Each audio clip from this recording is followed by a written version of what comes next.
Hi, it's teacher Bianca, and this is my video reflection on a teenager's lesson I just imparted.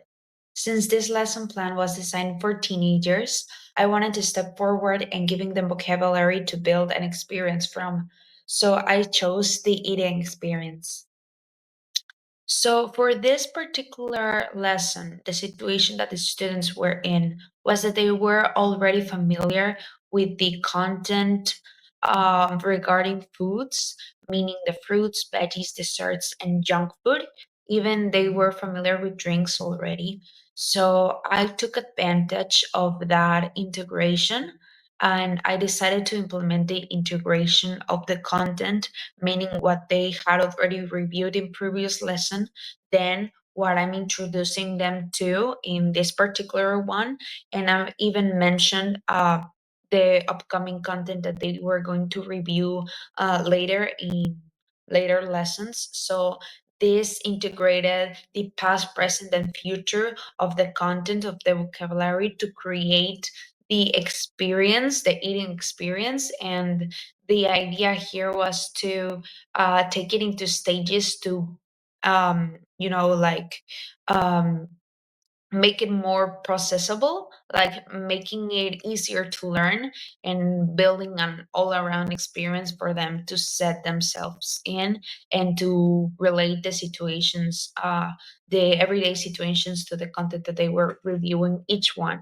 So, yeah, that was the integration that I did in here. And the particular content reviewed here in the vocabulary was introducing flavors. For the first activity, I arranged a hot potato game in which the students put to the test uh, the knowledge that they had already of the vocabulary. This introduction was aiming to refresh the vocabulary and have them attainable for the current lesson.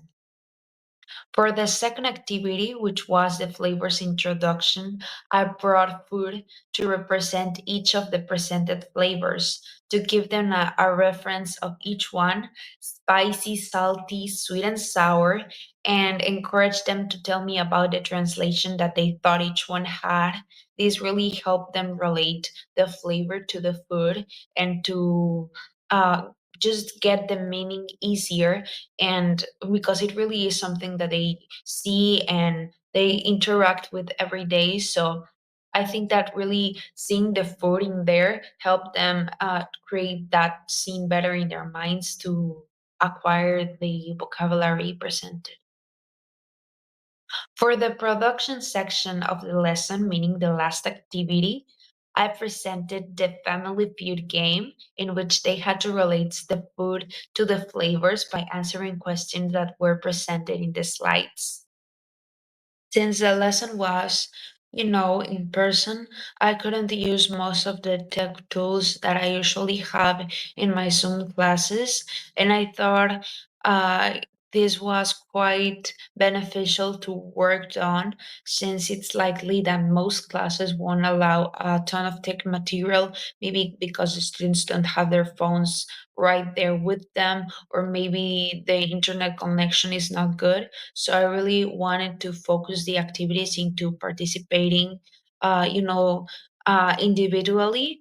I mean, individually in the way that they're just by themselves. They don't need any tools to take part in the activity. So I thought that was good to, I mean, those activities really could be applied in any learning scene. So that's why I chose them. And I kept the slides of the slides, the Canvas slides that I presented, and also the vocabulary charts and graphs that I hanged around the classroom to create the scene of these vocabulary that they were acquiring. And yeah, that really just helped me focus on the vocabulary and the activities. Mm, that was the main thing there.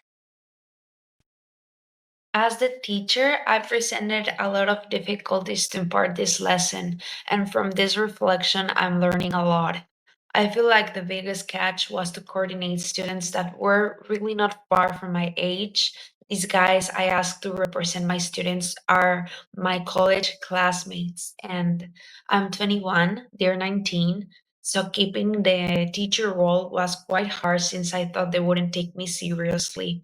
I really find myself gravitating towards teaching kids. And overall, it was a good experience, but I didn't feel really comfortable. However, I feel like it was really great for me to keep in mind that being a teacher is all about being the model and sharing the knowledge that I have already. And that mission really should remain regardless of the age of the student. So I think it was um, something to keep in mind, even when I didn't feel really comfortable doing so. Thank you for listening to my reflections on my teenagers class. Bye.